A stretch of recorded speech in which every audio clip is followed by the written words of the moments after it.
Hello, I'm John from Rovio. I'm a sound designer, and in this video I will show you how to make sound design for games from home.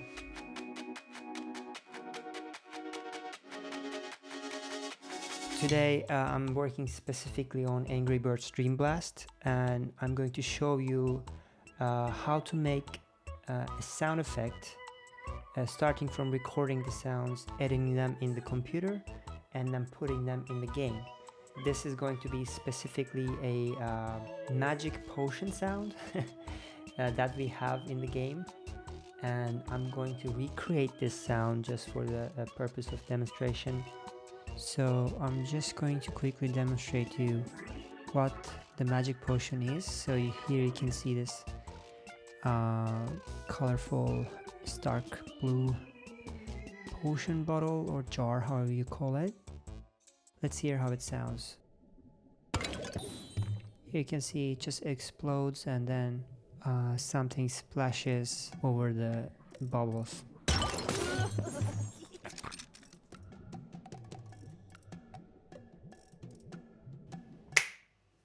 So I'm gonna demonstrate a few things in the kitchen now.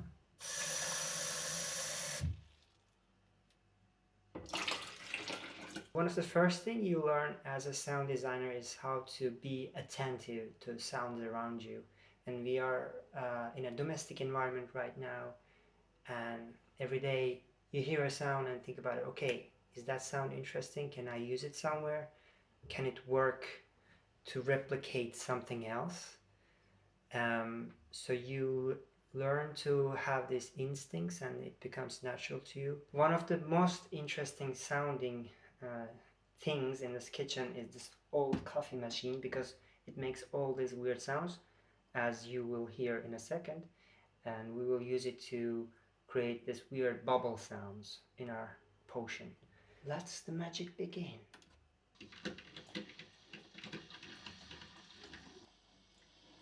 So I'm going to change the position of the microphone to get different characters of the sound.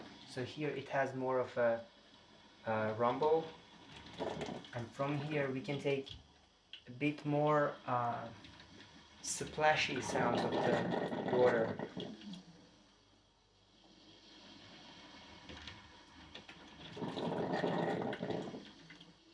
So I'm just going to experiment with getting different sounds. So this is an important thing. So you have a device and you think about, okay, how can I make interesting sounds out of this device? It's almost like playing an instrument where you start to learn how to make good sounds, how to get good sounds out of a drum, let's say. If I hit this way, if I hit that way, it's going to sound different. So it's very similar in that sense to playing an instrument. Let's open this and then see how it sounds there. You see, it instantly had this more open, steamy sound to it.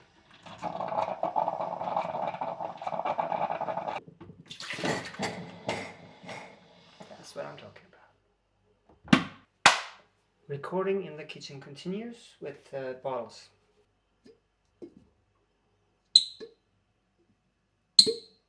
I like that squeak. It was so loud though. That was better. So let's get a few more variations. Okay, so that squeak is good, but just that is not enough. So as you can see, we are building up layers here.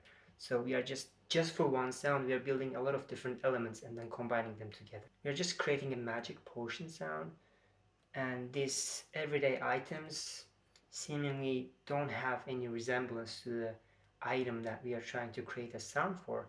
But that's not important. That's the fun part of it. You kind of learn to separate what or how an object looks like and how it sounds like.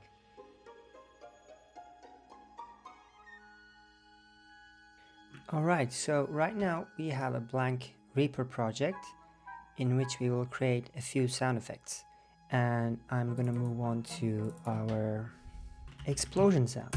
And for that, I want to use some of that coffee machine sound that we used to give that magical release from the potion, and then I want to use the cap opening sound to give this initial opening pop. I will add a bit of glass to this one as well, and some of other magical elements to bind it all together. Let's first edit these small samples.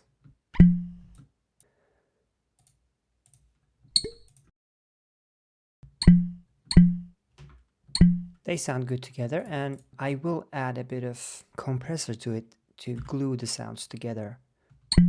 It makes it sound more like a one single entity. Now we are moving on to our coffee sound. What I want to do here, actually reverse this, so it's playing backwards. And I will add this to the right place. So now it's a little too long, so I just want to shrink it down and kind of move it around a little bit. Okay, so that's a good start. But what I want to do is change the pitch over the course of time. And for that, we will create an automation. Here's how it's going to work. I will just draw some lines here.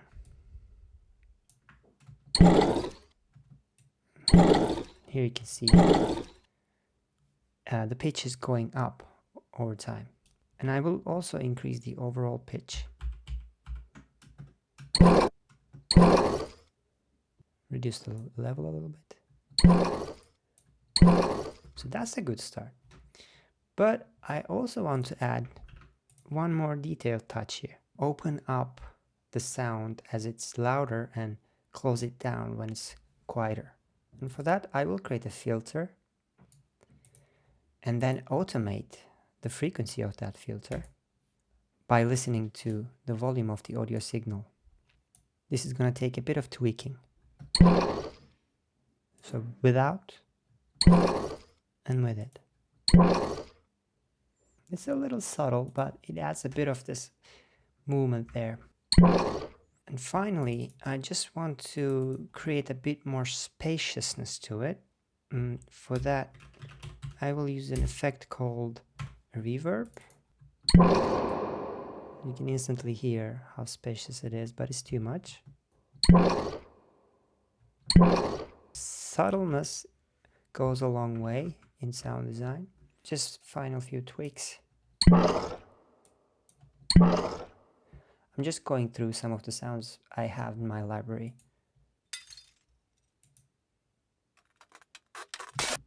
Nope.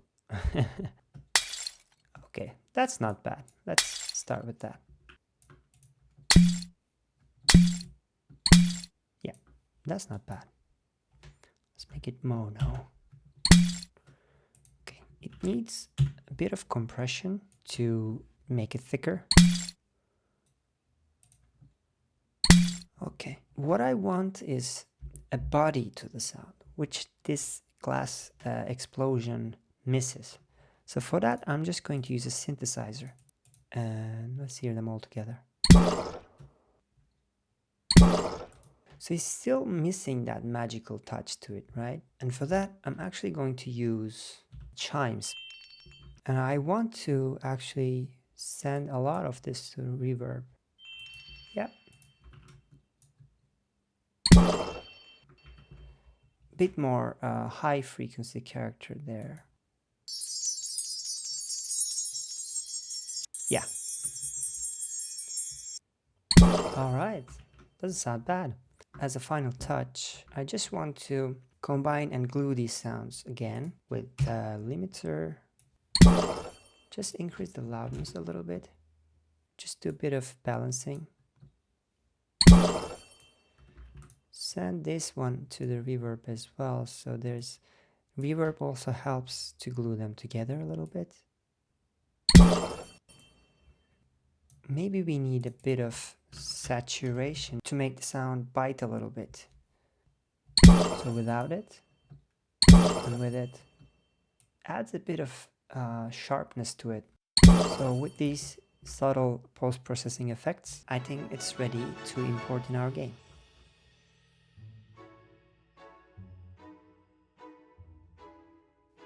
So right now we are in the game engine we are using, which is Unity. We have finished designing our sounds, and now we will implement them in this game using a few different tools and then make it work within the game, test it, and make it sound good.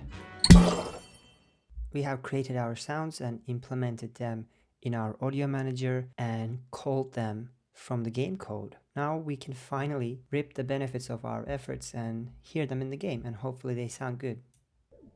You hear the portions here, and let's explode one. Yes, it works. The sound is playing. And now you heard the one collision sound. Let's try to make a bit more. Okay, I can hear them. Actually, to make it a bit more audible, let's isolate that sound. Okay, well, it actually works. The thing is, it is a bit repetitive. So if you look at our sound audio component here, you can see that it has this 01 suffix in its name. This is because we usually have more than one variation to create more variety. We can still do something about it. We can actually randomize how loud it will be each time it plays, and we can even change the pitch a little bit every time it plays.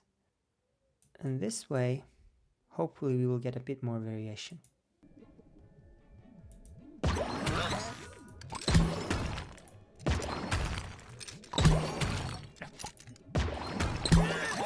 I'm actually liking this. I mean, I think it works well. In the beginning I mentioned that it's a lot of fun, but now you can see there's a lot of work going into it. So it's not just a piece of cake, honestly, but the challenging part makes it fun because you need to combine these technical and creative skills, and sound is such an emotional medium to work with. So there's a lot of room for creativity and just expressing yourself in different ways. So next time you're playing a game, if you want to appreciate this whole work that's going into the game with sound, just remember to turn on the sound and enjoy the game to its fullest.